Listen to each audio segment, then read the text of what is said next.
Welcome to our tutorial on how to enable smart features in Gmail on your PC. If you want to make the most out of your Gmail experience and enjoy the benefits of smart features and personalization, you've come to the right place.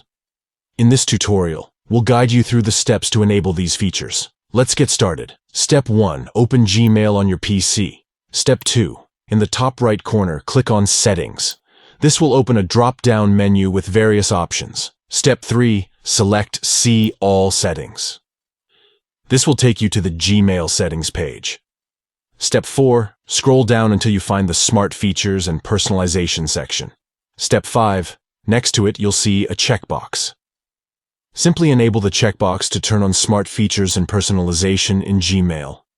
By enabling these features, Gmail will provide you with personalized suggestions, smart replies, and other helpful features that enhance your email productivity.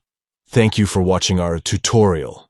If you found this information helpful, please give this video a thumbs up and don't forget to subscribe to our channel for more Gmail tutorials and tech-related content.